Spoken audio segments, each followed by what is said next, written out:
Assalamualaikum dan selamat malam. Terima kasih kepada para pendengar sekalian kerana kembali dalam segmen Rembang 12. Kisah malam ini adalah adaptasi dari kisah benar seorang lelaki yang bernama Man. Kisah bertajuk Santau Tanah Kubur.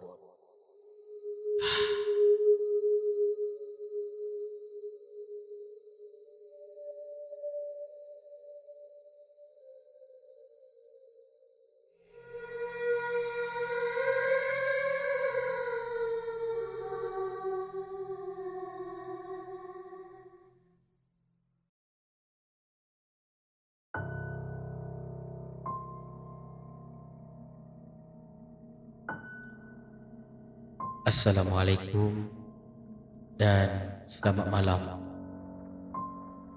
Kenalkan, nama aku Man, bukan nama sebenar. Aku nak berkongsi cerita yang aku rasa boleh dijadikan iktibar buat kita semua. Kisah ni terjadi setahun sebelum kita semua terkurung dek kerana virus durjana COVID-19. Aku, isteri bersama 3 orang anak aku berpindah ke rumah yang baru di Taman Universiti Skudai, Johor. Daripada rumah flat, kami turun tinggal di rumah teres. Rumah teres 2 tingkat, 4 bilik dengan 3 bilik air. Memang sesuai sangat untuk kami sekeluarga. Lama dah kami rancang untuk pindah, cuma kewangan yang tak mengizinkan. Alhamdulillah, selepas beberapa bulan kami menetap di rumah baru itu, semuanya baik-baik saja. Aku bekerja sebagai pengurus restoran dan isteri aku pula ada perniagaan kecil-kecilan. Dia buat biskut dengan kek batik. Sejak pindah ke rumah baru, tempahan dan jualan biskut serta kek batiknya semakin hari semakin meningkat, semakin hari semakin maju. Dan akhirnya aku pilih untuk sama-sama menguruskan perniagaan tu bersama isteri aku. Yelah, dia dah tak menang tangan dah. Hubungan kami dengan jiran-jiran juga sangat baik. Lebih-lebih lagi dengan pasangan Abang Husni dan Kak Latifah. Mereka tinggal bertentangan dengan rumah kami. Banyaklah bantu kami semasa kami baru pindah ke situ. Kak Latifah dan isteri aku ni ada satu minat yang sama, iaitu buat kek. Disebabkan itu, hubungan kami bertambah akrab dan macam keluarga. Namun, kebahagiaan kami tak lama. 7 bulan ataupun 8 bulan kami menetap dan menjana pendapatan di situ, isteri aku jatuh sakit. Pada awalnya batuk biasa, tapi semakin lama semakin teruk. Batuknya teruk sampai berminggu-minggu, dan ada kalanya dia mengadu sakit perut. Dia selalu muntah sampai lembik. Hampir 3 bulan dia begitu. Bila dibawa ke hospital, doktor kata tak ada apa penyakit yang kronik pun, cuma batuk dan gastrik biasa saja. Pernah juga dia ditahan di wad. Sebulan jugalah dalam wad. Tapi doktor masih tak dapat kesan apa penyakit yang isteri aku hadapi. Pelik kan? Pelanggan tetap dah mula lari. Yelah, manakan tidak lari. Sebab kami sering menolak tempahan dan selalu sangat tutup perniagaan kami. Macam mana tak tutup? Isteri aku tak berapa sihat, tak menentu kesihatannya. Kepercayaan pelanggan terhadap produk kami juga semakin pudar. Manakah tidak, kualiti biskut dan kek batik yang kami buat dah tak sebagus dan sesedap dulu. Pernah sekali kami terima 6 pesanan kek batik, dan ke-6 pelanggan tadi kemudiannya datang semula kepada kami marah-marah. Mau tak marah? Kek batik mereka rosak. Bukan sekadar rosak, siap pakej bau masam, berlendi, busuk. Dan yang paling aku tak boleh terima, kek batik tu berulan. Kami cepat-cepat periksa stok biskut dan tempahan kek batik yang lain di dapur. Sama, busuk, berlendi dan berulan. Banyak kami rugi hari itu. Aku jadi buntu. Perniagaan kami diambang kejatuhan. Dan sudah tentulah pendapatan kami terjejas. Aku benar-benar buntu. Semakin lama, kesihatan isteri aku pula semakin teruk. Wang dah banyak habis. Kerana hantar isteri aku ni berubat ke sana dan kemari. Tapi dia masih begitu. Selera makannya semakin berkurang. Kalau dimakan, dia akan memuntahkan semula makanan tu. Dan dia sering rasa ketakutan. Dia selalu mengadu kepada aku seperti dirinya sedang diperhatikan. Selalu meracau tak tentu pasal.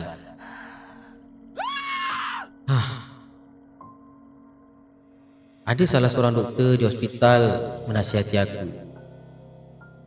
Katanya, cubalah rawatan alternatif.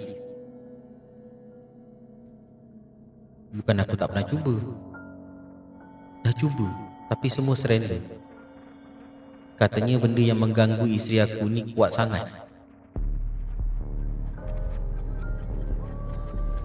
Ada satu petang, aku balik ke rumah untuk ambil baju dan hantar makanan untuk anak-anak aku di rumah. Kemudian aku bersiap untuk ke hospital semula. Kerana mak budak-budak ni sedang dirawat di hospital. Masa ni dia ditahan untuk tempoh seminggu. Sebelum keluar, aku sempat lihat muka anak-anak murung dan sogol sekali. Kenapa semua ni? Rindu mak ke? Alah, 2-3 hari lagi mak baliklah. Mereka menggiling kepala. Ada sesuatu yang mereka simpan. Aku duduk bersama mereka. Perlahan-lahan aku tanya, apa yang mereka cuba sembunyikan daripada aku. Lalu Saiful dan Azam buka cerita. Dengan menggigil, Azam bercerita yang dia sering nampak kelibat hitam lalu lalang dalam rumah kami. Kelibat tersebut sering memerhatikan dia dan juga abangnya Saiful. Pernah juga satu malam, kaki Azam ditarik sewaktu tidur. Azam terjaga. Apabila dia terjaga, dia ternampak ada makhluk hitam bermata merah merangkak di sisi katil dia. Lalu tangannya yang besar dan berpanjang cuba untuk memegang kaki Azam.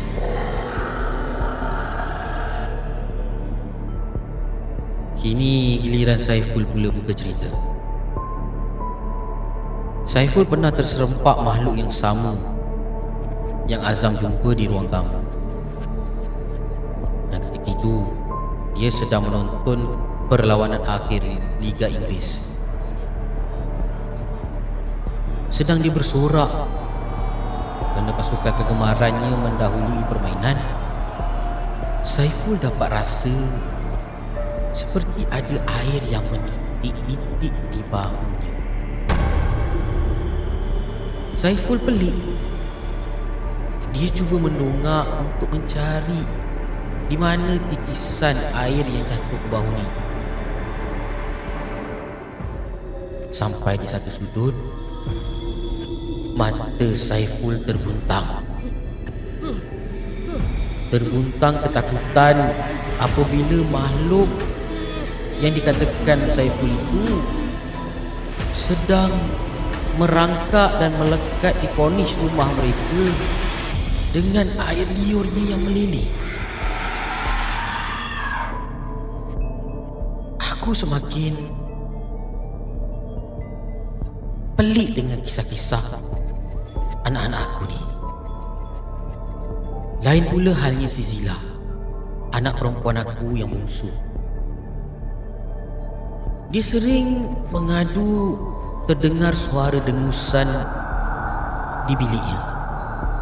Dan suara itu seakan-akan suara lelaki. Dan dia selalu bermimpi yang aneh-aneh. Pernah suatu malam Zila berlari ke bilik aku. Katanya dia ditindih sesuatu. Pening aku dibuatnya. Macam-macam hal terjadi beberapa bulan kebelakangan ni. Selepas 2 minggu isteri aku di hospital, dia akhirnya dibenarkan keluar. Macam biasa, doktor masih belum dapat mengesahkan apa penyakit sebenar isteri aku. Seminggu 2 selepas isteri aku discharge, nampak ada sedikit perubahan. Anak-anak aku ceria. Isteri aku pula dah boleh makan walaupun sedikit. Sikit lega hati aku. Dalam hati aku berkata, mungkin benarlah isteri aku ni kurang rehat agaknya. Dan gangguan-gangguan yang mengganggu anak-anak aku mungkin disebabkan makhluk-makhluk itu cuma lalu ataupun menyinggah di rumah aku. Aku macam sukar untuk percaya ada makhluk gaib ataupun makhluk seperti mana yang anak-anak aku nampak. Sebab selama kami tinggal di situ okey saja. Sehinggalah satu malam, selepas aku beri isteri aku makan ubat dan teman dia tidur, aku terus ke dapur. Niat aku nak mengemas dapur yang berselerak dan kemudian buatlah beberapa kertas kerja perancangan perniagaan. Ini ikhtiar untuk aku menampung semula pendapatan kami yang hilang sejak isteri aku ditimpa sakit misteri. Selesai mengemas, aku buka iPad dan mula buat carian maklumat. Sedang aku ralit menelaah, kedengaran bunyi TV dihidupkan. Budak-budak ni dah dekat pukul 1 pagi buka TV lagi dah, kenapa? Tak sekolah ke besok? Aku bangun dari meja makan. Lalu aku tuju ke ruang tamu. Televisyen menyala dan aku nampak anak perempuan aku, Zila, sedang menonton. Dia duduk bersila betul-betul di hadapan televisyen. Aku tegur Zila sambil aku cekakkan pinggang dan aku berdiri di pintu dapur. Zila, dah pukul 1 pagi ni. Esok tak sekolah ke? Tutup TV tu sekarang, pergi naik atas tidur. Zila tak mengendahkan arahan aku. Aku berang dengan tindakan Zila.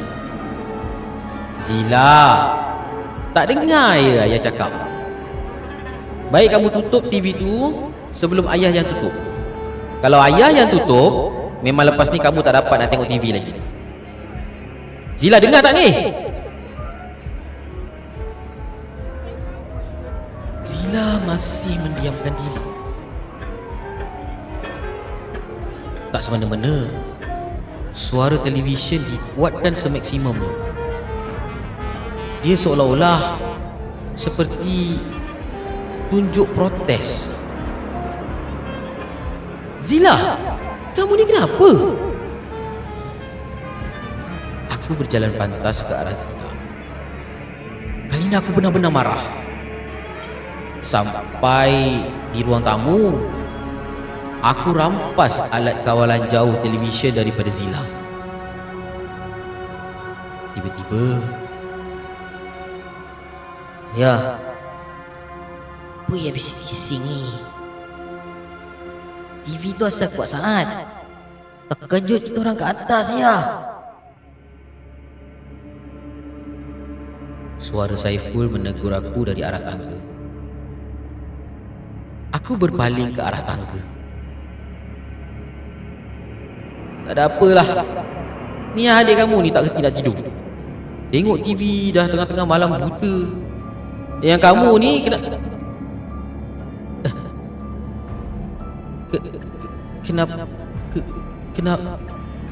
Kenapa?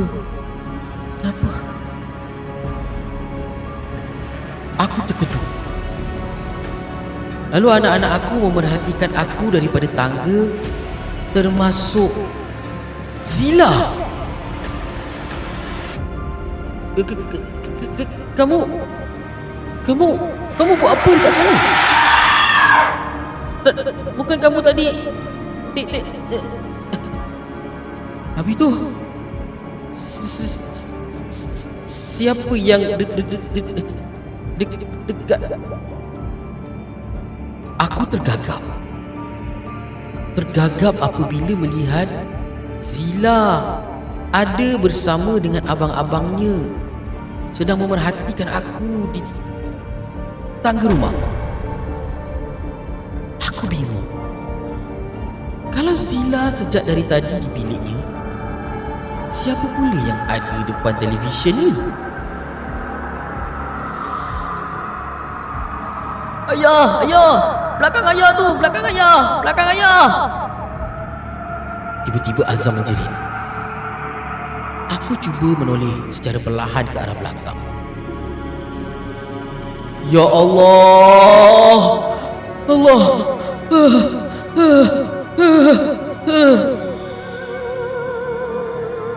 Di belakang aku berdiri satu sosok makhluk yang berambut usut masai.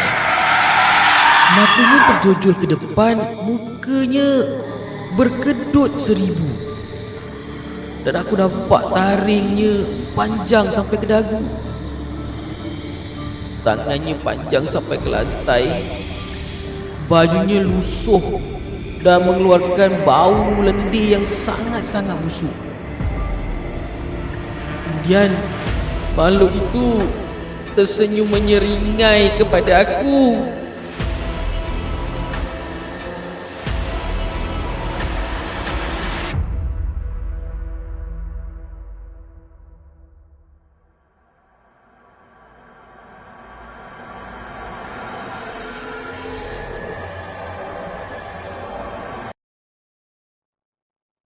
Dengarkan sambungannya esok malam.